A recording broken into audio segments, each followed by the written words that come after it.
Selamat datang di kanal YouTube Oma Solusi Indonesia Foundation. Pada kesempatan yang indah ini, di hari Senin, di tanggal 16 Mei 2022, sebelum saya masuk ke dalam sebuah topik bahasan video yang saat ini sedang Anda tonton, perkenankan saya untuk mengucapkan kepada seluruh pemirsa atau penonton kanal YouTube Oma Solusi Indonesia Foundation yang memeluk agama Buddha, saya mengucapkan selamat Hari Raya Waisak 2566. Baik, saya akan masuk ke topik. Judulnya sangat tegas. Judulnya untuk memberikan spirit, memberikan edukasi, memberikan pencerahan, khususnya kepada Anda sekalian yang mungkin saat ini sedang mengalami kondisi finansial yang morat-marit, berkesukaran dalam bidang keuangan, dan sedang menunggak adanya hutang kartu kredit atau KTA. Dan ketika ada hutang yang bermasalah, bank sebagai kreditor, nasabah atau penghutang sebagai debitur, pemerintah atau negara kita ini memberi 3 pilihan upaya yang bisa ditempuh oleh bank agar supaya harapannya 3 upaya yang ditempuh ini dipilih salah satu, sehingga debitur bisa segera melakukan pembayaran, menyelesaikan tunggakan yang terjadi. Tapi yang akan saya jelaskan detail gamblang sesuai dengan topik kita, yaitu kolektor kartu kredit atau KTA 100% di bawah kendali debitur yang saat ini sedang menunggak hanyalah opsi yang ketiga ketika bank memilih upaya dengan menggunakan jasa penagihan, menggunakan jasa kolektor. Padahal ada 2 lagi opsi. Dan ini akan saya janjikan untuk saya bahas di video yang akan datang. Dan kesempatan kali ini saya hanya mengulas secara singkat upaya yang disediakan agar supaya bisa ditempuh bank. Itu yang pertama dengan cara jalur non litigasi, di mana di sana diharapkan bank memberikan pilihan agar supaya terjadi reschedule, reconditioning, restructuring. Ketika yang non litigasi ini misalkan bank tidak berhasil, atau misalkan bank merasa ini tidak ditanggapi oleh debitur yang saat ini sedang menunggak macet, sebenarnya pemerintah sudah memberikan opsi lagi kepada bank melalui jalur litigasi. Akan tetapi saya akan jelaskan untuk jalur litigasi ini. Jalur litigasi itu apa sih loh? Apa toh litigasi ini? Jalur litigasi adalah hak bank sebagai kreditur untuk mengajukan, mendaftarkan gugatan perdata kepada pengadilan terhadap debitur yang saat ini sedang menunggak. Dengan harapan setelah adanya gugatan, hakim atau pengadilan akan memberikan sebuah putusan. Dan ada beberapa harapan yang diinginkan oleh bank. Jika mana terjadi dikabulkannya eksekusi jaminan kredit. Ketika diajukan gugatan, ditimbang, dipelajari, dan akhirnya ada putusan. Pertama, eksekusi jaminan kredit. Yang kedua, bank juga terkadang mengharapkan putusan parate eksekusi hak tanggungan.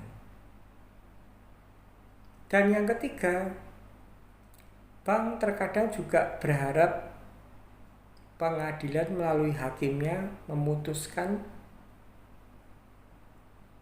paksa badan. Dan yang keempat, bank mempunyai harapan adanya putusan dipilotkan atau penyelesaian melibatkan BPBN, Badan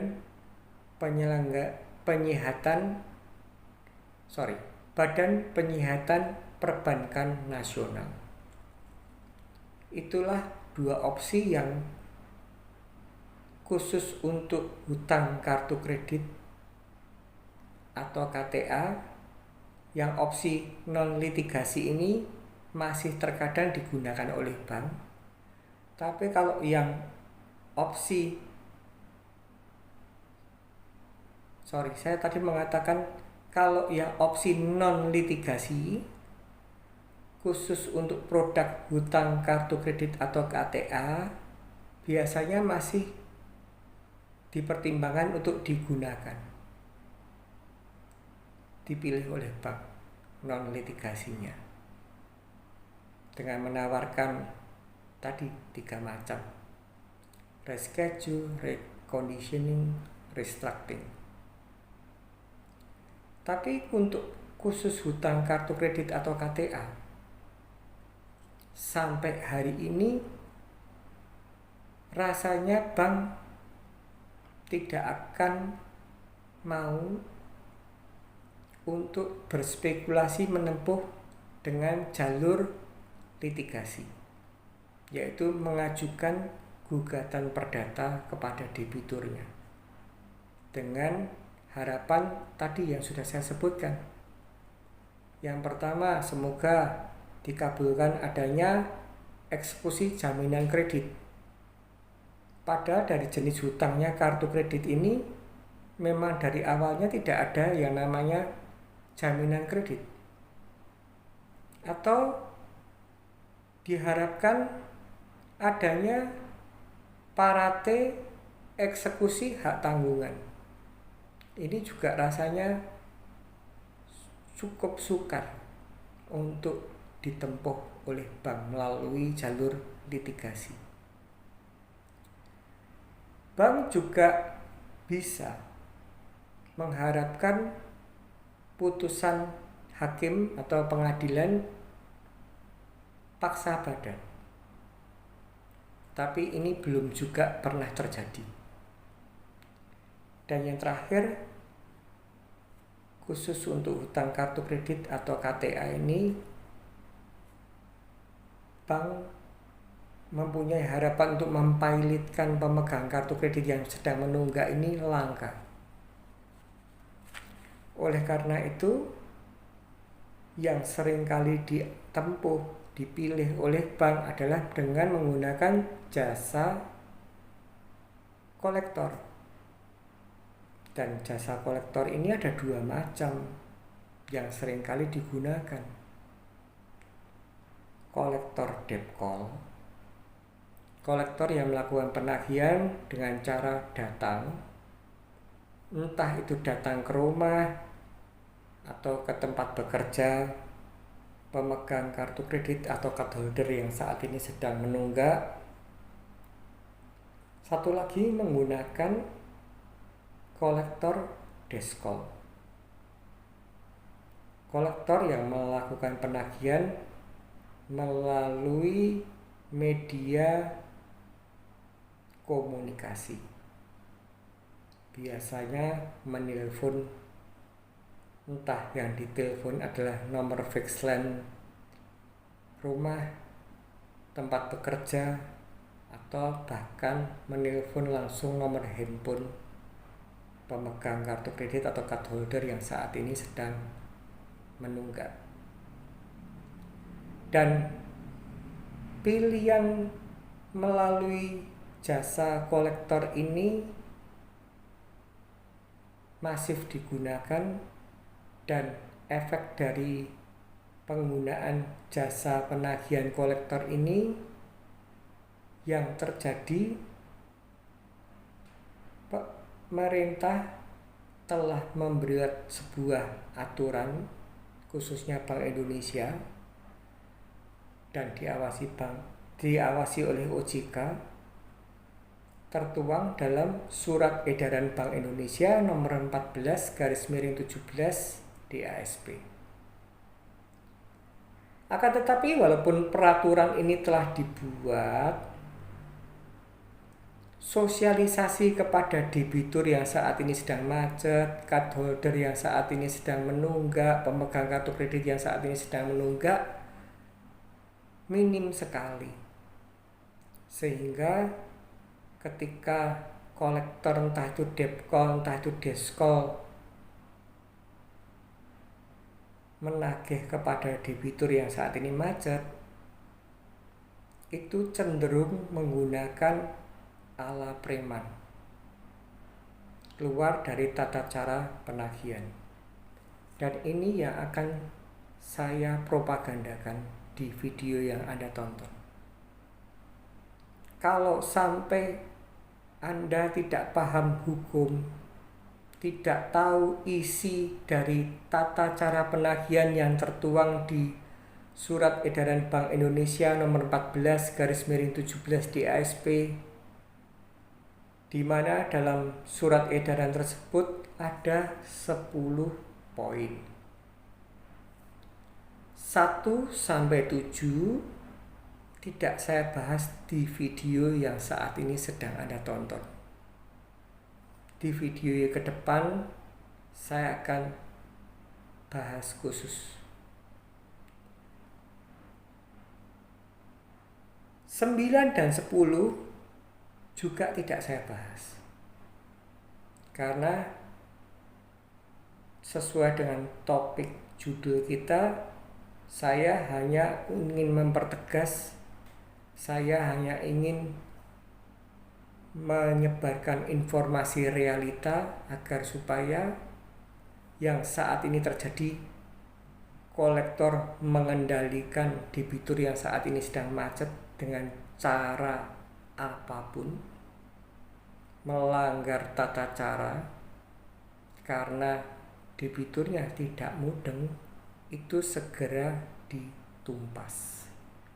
Sehingga setelah Anda menonton video yang saat ini saya buat, tidak lagi kolektor yang mempunyai kendali, tapi adalah debitur yang bisa 100% mengendalikan kolektor. Saya akan mulai membahas apa isi Surat Edaran Bank Indonesia nomor 14/17 DASP nomor 8, dan nomor 8 ini didetailkan lagi menjadi 8A, 8B, 8C. Dan yang saya matangkan saya akan bahas di 8C. Dan 8C ini sebenarnya adalah mengatakan atau berbunyi, nanti akan saya tempel di akhir video, atau Anda boleh googling langsung apa toh isi surat edaran Bank Indonesia nomor 14/17 DASP yang bisa membuat kitalah pengendali kolektor ketika mereka sedang melakukan penagihan. Di 8C itu berbunyi, tenaga penagihan dalam melaksanakan penagihan mematuhi pokok-pokok etika penagihan sebagai berikut. Jadi C-nya ini masih didetailkan lagi menjadi C1, C2, C3, C4, C5, C6, C7, C8. Dan jika Anda berbekal dengan acuan surat edaran Bank Indonesia, mempelajari, memahami 8C1, 8C2, 8C3 sampai 8C8 dan ditambah dengan nyali bahwa Anda mempunyai hak untuk tidak diperlakukan semena-mena oleh kolektor, entah itu debkol, entah itu deskol, dengan cara Anda melek hukum, niscaya dan percaya dengan saya, kolektor itu tidak akan mempan ketika mereka melakukan pelanggaran. Karena ketika mereka melakukan pelanggaran dan kita tahu, kita bisa protes ke bank penerbit kartu yang menyuruh kolektor, entah itu debkol atau deskol, yang melakukan pelanggaran. Supaya tahu melanggar yang mana, supaya tahu isi protesnya atau surat somasinya seperti apa, akan saya jelaskan detail, gamblang.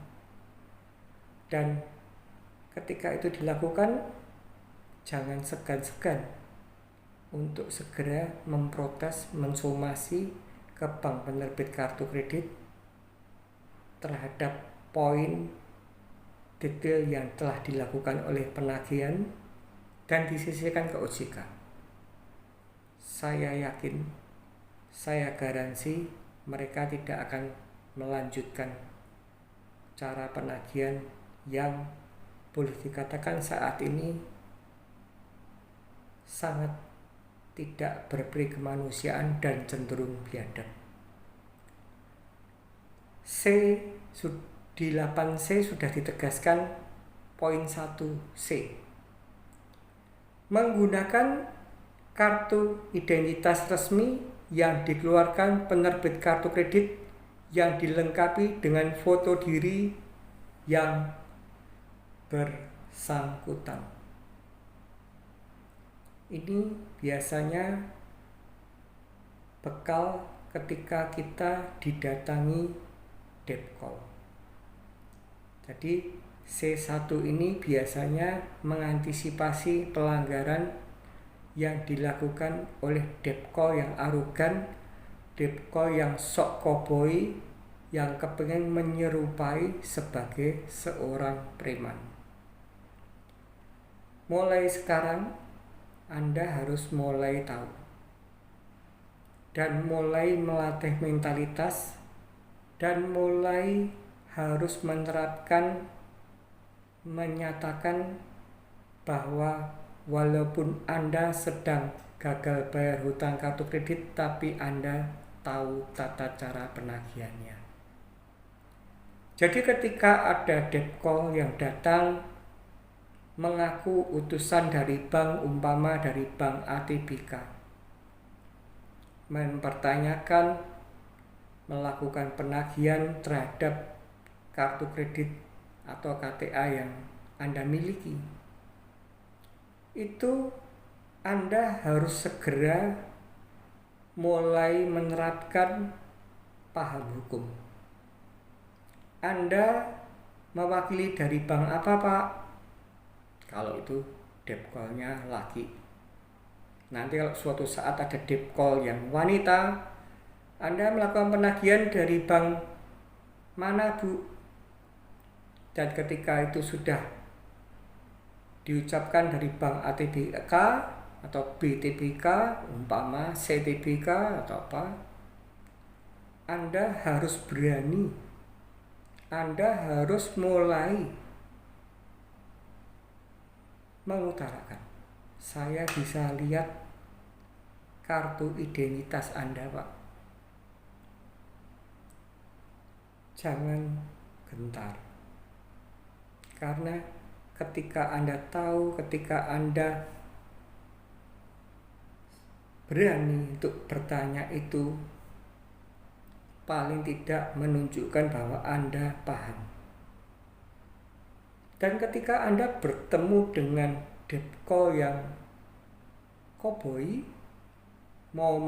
ingin menyerupai strategi, menyerupai ala preman, jangan gentar. Dia tidak mau mengasih kartu identitas, tolak. Saya tidak jelas dengan siapa Anda. Dan kalau Anda tetap ngeyel, saya akan telepon dulu. Awal mula upaya hukum saya adalah menelpon bank yang Anda wakili, yang telah Anda sebut. Karena kan kalau datang kan dia pasti nyebut, hutangmu ATBK gimana, hutangmu BTBK gimana. Nah itu, kalau dia tidak memberikan kartu identitas, misalkan itu kejadiannya adalah bank ATBK, katakan saya akan telepon bank ATBK, ini ada orang yang mengaku dari ATBK tapi tidak punya kartu identitas. Itu harus mulai Anda tanamkan di hati untuk berani katakan itu. Dan jika itu masih tidak mempan, Anda jangan khawatir, saya di belakang Anda. Anda telepon kantor polisi, karena ini penagihan ala preman, mau pakai hukum rimba, mau coba-coba menyerupai preman. Kalau dia tidak menunjukkan identitas, kita menang. Kita lapor polisi, itu jadi perkara. Itulah yang pertama kali harus Anda reformasi, yang seperti judul kita, kolektor 100% di bawah kendali debitur yang saat ini sedang macet. Saya akan membahas C2. C2 dikatakan penagihan dilarang dilakukan dengan menggunakan cara ancaman, kekerasan, dan atau tindakan yang bersifat mempermalukan kartu kredit. Jadi mulai sekarang, setelah Anda mendengar, nagih itu tidak boleh melakukan pengancaman, tidak boleh melakukan kekerasan dan atau tindakan yang bersifat mempermalukan pemegang kartu kredit. Jadi kalau ada entah itu debt call, entah itu desk call, yang C1 kan spesifik untuk desk call, yang C2 ini bisa untuk keduanya. Ketika ada kolektor mengancam, entah itu debt call, entah itu desk call, kalau kamu tidak bayar, saya akan telepon pimpinan Anda, misalkan pemegang kartu kreditnya kebetulan karyawan. Saya akan ganggu teman-teman kerja Anda. Saya akan bicarakan ke relasi Anda bahwa Anda punya hutang. Itu ancaman. Dan mayoritas saat ini tidak ada sosialisasi terhadap apa yang telah diatur di Surat Edaran Bank Indonesia nomor 14 garis miring 17 di ASB. Ketika mereka mengancam atau kamu tidak bayar, misalnya pemegang kartu kreditnya perempuan dan berkeluarga, saya laporkan suami.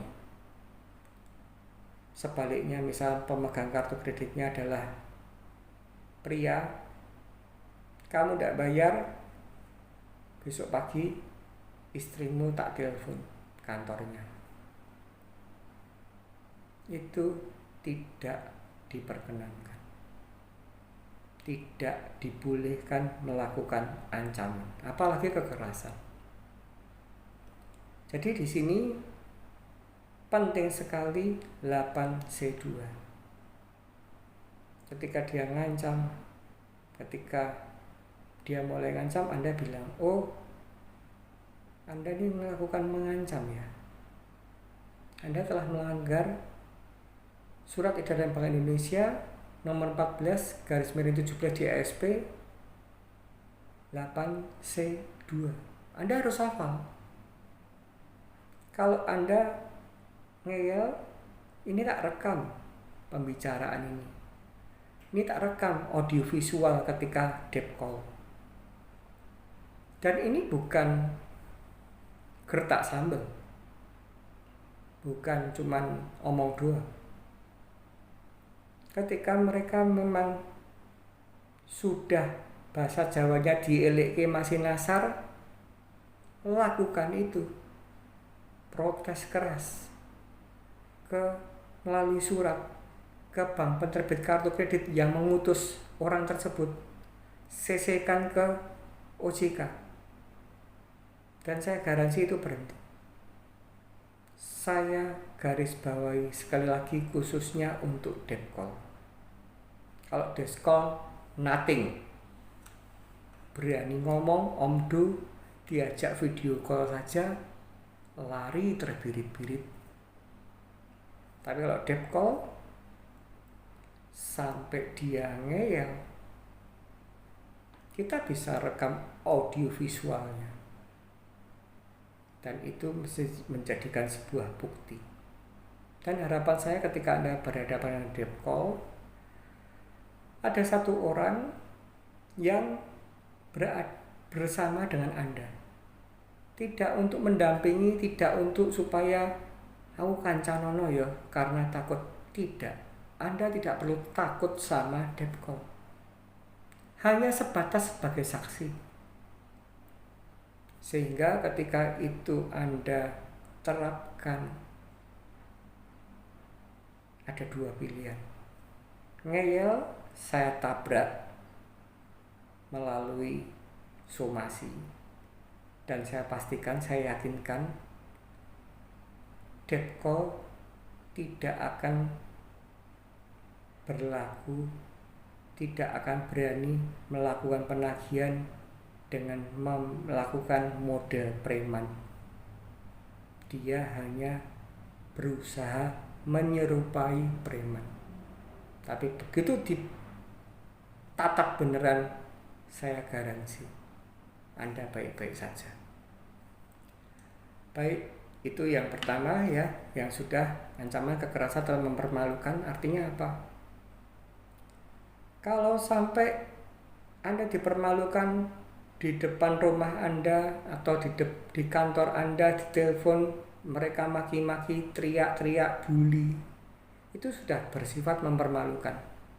Dan itu sudah boleh Anda melakukan protes somasi. Dan satu hal yang harus saya tegaskan supaya somasi protes Anda ini berjalan dengan mulus, harus didukung oleh data kronologis perkara, harus didukung dengan adanya bukti, adanya saksi. Saksi ini hanya penting jika mana dia keluarnya sudah mengarah ke sebuah tindak pidana. Kalau dia sudah mengarah sebuah tindak pidana ini tidak hanya berlaku untuk debt call loh sekarang ini. Zamannya sudah beda. Debt call yang melakukan berkata-kata liar dan itu melanggar. Sekarang ini ada sebuah pasal tindak pidana umum dan tindak pidana undang-undang ITE. Jadi ketika itu terjadi, jangan segan-segan. Kalau memang itu pantas dan itu benar-benar perlu untuk membuat efek jerah, lapor polisi. Maka itu perlu saksi. Tapi kalau untuk somasi ke OJK, tidak perlu itu. Dan saya yakin, saya pastikan, hanya sebatas protes, gesekan OJK itu sudah berhenti. Baik, tadi sudah. Saya lanjutkan 8C3. 8C3. Penagihan dilarang dilakukan dengan menggunakan tekanan fisik maupun verbal. Tekanan fisik itu apa sih? Tekanan fisik itu misalkan bahasa tubuhnya dia, atau malah memang real, gembrong-gembrong meja, gembrong-gembrong pintu, itu tekanan fisik. Juga bisa dalam kategori tekanan fisik ketika dia menggunakan bahasa tubuh. Bahasa Jawanya mendeleng-mendeleng, melotot, malangkrik, nantang berantem. Jadi itu begitu ada depkol melakukan itu, atau deskol yang membentak-bentak Anda, itu sudah masuk tekanan verbal. Dan ketika mereka melakukan tekanan verbal, membentak-bentak, Anda langsung harus ngomong, kamu melanggar Surat Edaran Bank Indonesia nomor 14/17 di ASP 8C3. Tata mulutmu atau Anda akan saya somasi. Katakan itu, karena tidak boleh menggunakan tekanan fisik maupun verbal. Saya akan masuk 8C4. Ini klasik dan ini masif terjadi, mayoritas terjadi. Penagihan dilarang dilakukan kepada pihak selain pemegang kartu kredit. Jadi kalau Anda sebagai istri, kebetulan Anda bekerja, dan kebetulan suami Anda gagal bayar hutang kartu kredit, ada deskol atau depkol yang mengganggu aktivitas pekerjaan Anda, padahal yang punya hutang adalah suami Anda, lakukan kata-kata ini. Saya bukan pemegang kartu kredit dan Anda telah melanggar Surat Edaran Bank Indonesia nomor 14/17 di ASP 8C4. Kalau Anda lanjutkan, saya akan buat somasi. Atau mungkin jika kebetulan yang punya hutang adalah orang tua, entah itu orang tua kandung, entah itu orang tua mertua, kolektor, entah itu depkol atau deskol mengganggu anak, entah itu anak kandung, entah itu anak menantu. Ketika itu terjadi, yang diganggu ngomong, seperti yang tadi saya katakan, kamu telah melakukan pelanggaran Surat Edaran Bank Indonesia nomor 14/17 8C4. Saya bukan pemegang kartu kreditnya. Dan ketika dia ngomong deskol, depkol beralibi, lah saya tidak bisa menghubungi orang tuamu, misalkan yang punya hutang, orang tua kandung atau orang tua mertua, atau sebaliknya, yang punya hutang adalah anak kandung atau anak menantu, atau sebaliknya, yang punya hutang suami yang diganggu istri, atau yang punya hutang istri yang diganggu suami. Walaupun mereka tidak mengangkat, atau itu entah itu alibi, entah itu kebenaran real, lah suamimu tidak angkat telepon, dicari tidak ada, istrimu tidak angkat telepon dicari tidak ada, anakmu tidak angkat telepon dicari tidak ada, bapakmu tidak angkat telepon dicari tidak ada, itu tidak artinya kolektor bisa semau gue menelpon ke sana kemari. Ini yang saya pertegas hanya untuk keluarga inti. Tapi kalau dia mengganggunya ke orang-orang yang bukan ring satu kita, bukan keluarga inti, kita tidak perlu melakukan somasi atau apapun.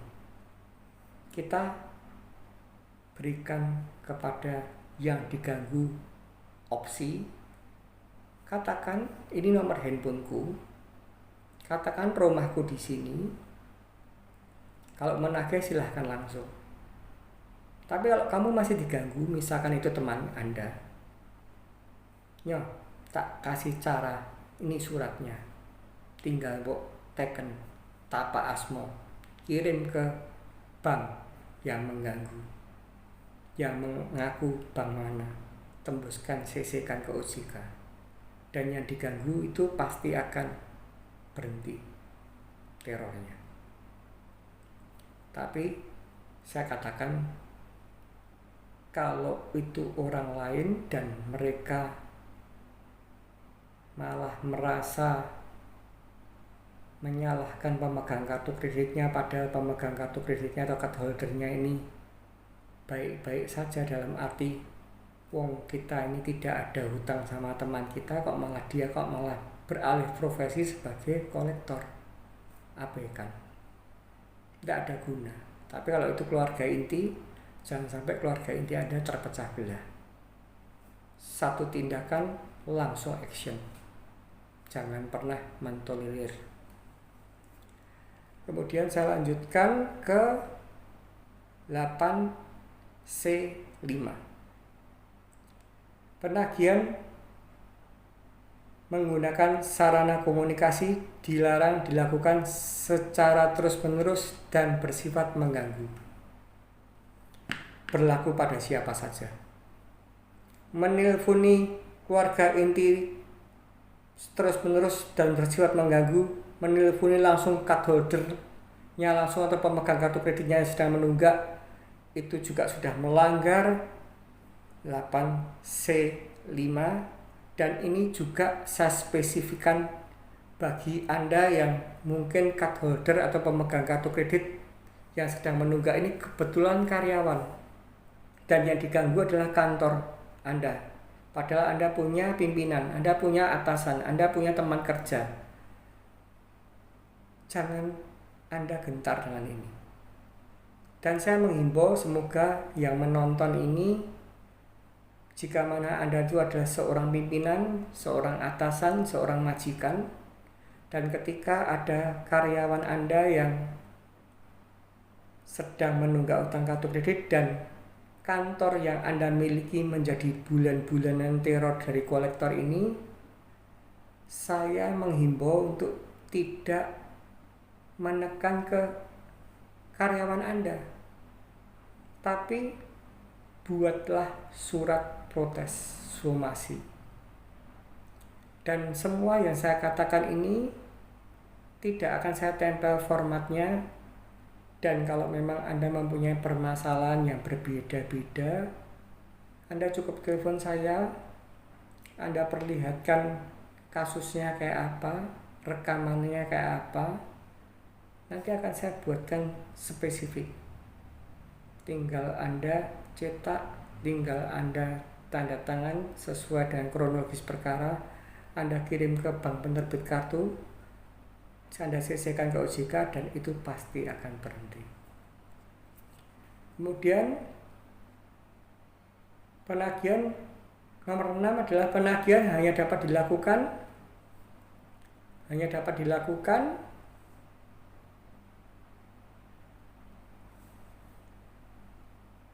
di tempat alamat penagihan atau domisili pemegang kartu kredit. Jadi kalau alamat billingnya umpama Patimura 34, datangnya ke umpama Alor nomor 10 alamat itu berarti sudah Anda punya hak untuk melakukan protes. Kemudian ini juga berlaku dengan telepon. Ketika yang Anda cantumkan nomor handphone, nomor rumah yang Anda cantumkan, dan yang ditelepon bukan yang nomor yang Anda cantumkan, juga Anda boleh somasi atau protes. Nomor 7. Penagihan hanya dapat dilakukan pada pukul 8 pagi sampai 8 malam. Wilayah waktu alamat pemegang kartu kredit. Dan ini disambung dengan nomor 8. Penagihan di luar tempat atau waktu atau sebagaimana dimaksud huruf F dan G hanya dapat dilakukan atas persetujuan dan atau perjanjian dengan pemegang kartu kredit terlebih dahulu. Poin ini sebatas atau semakin mempertegas bahwa ketika Anda sedang repot, Anda sedang ada sebuah kepentingan yang urgent dan Anda didatangi debt call, Anda ditelepon desk call, Anda punya hak 100% untuk ketika mereka datang, umpama saat ini tanggal 16 Mei 2022, tapi kalau hari libur nasional itu sebenarnya tidak boleh melakukan penagihan. Misalkan jam 10 pagi Anda didatangi dan kebetulan Anda ini ada acara, entah itu ibadah, entah itu ada kepentingan, Anda boleh, Pak, saya sedang ada urusan yang urgent, kita buat janji nanti jam 4 sore atau mungkin jam 9 malam lah, itu keluar dari jam yang sudah ditentukan atau keluar dari tempat itu boleh, asal itu persetujuan Anda. Jadi ketika itu semua sudah Anda bisa terapkan, itu artinya kolektor kartu kredit atau KTA 100% di bawah kendali debitur yang saat ini sedang macet. Karena mereka ini tidak bisa memaksakan kehendak dengan cara apapun. Pokoknya harus bayar. Bagaimana kamu membuat pokoknya itu bisa memaksa saya bayar? Senjatanya apa? Katakan itu. Kamu tidak bayar, ini tak ganggu. Enggak zaman. Kamu lakukan itu, kamu ngeyel, saya somasi, habis kamu. Jadi kalau desk call ini apalagi, dah Anda abaikan. Pecundang, mayoritas pecundang, berani keluar-keluar kasar-kasar, mayoritas oknum desk call, pecundang, berkata-kata kasar, tapi ketika diajak video call, kabur. Dan saya akan membuat banyak sekali wacana edukasi untuk memperkuat mentalitas Anda. Ketika mereka omongannya nyelekit-nyelekit itu tidak mempan. Dan itu semua patah. Inilah video yang saya bawakan dengan sebuah topik, dan ini edukasi. Saya tidak memusuhi kolektor. Saran saya satu, ini bukan pelecehan, ini bukan penindasan. Lakukan penagihan dengan baik dan benar. Jadi memang ini yang sedang terjadi. Yang saya katakan ini memang realita. Dan bagi Anda semua yang sedang mengalami aroganisme, premanisme, ala premanisme, menyerupai preman, menagih kartu kredit, hutang kartu kredit yang macet atau KTA yang sedang macet, Anda rekam. entah itu audio visual untuk debt call, entah itu audio, kirimkan ke saya.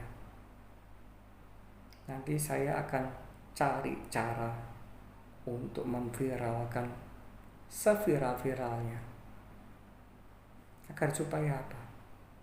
Agar supaya keburukan mereka melakukan penagihan dengan hanya berfokus supaya hasil, memaksakan kehendak, entah itu dengan cara fitnah, entah itu cara maki-maki, entah itu membuli, tidak mempan lagi untuk diterapkan oleh mereka.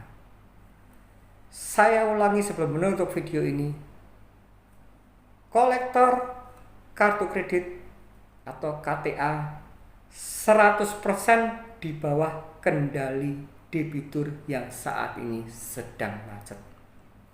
Kapan kita akan bayar adalah hak kita, karena konsekuensinya jelas. Sementara belum bayar masuk SLIK, kena blacklist, dan bunga denda berjalan. Tapi jika memang kondisinya sudah baik, barulah saya anjurkan untuk melakukan pembayaran. Jadi bayarlah hutang karena sudah membaik kondisi finansial, keuangan, dan ada niat. Kalau itu sudah siap, negosiasilah, bayar. Tapi jangan membayar hutang karena takut, karena pelanggaran. Semoga video ini bermanfaat, semoga Anda paham tentang apa yang sudah saya bagikan. Senantiasa sukacita, semoga Anda selalu sehat, penuh dengan berkat, dan jangan pernah menyerah. Tetap semangat, dan ingat, badai pasti berlalu.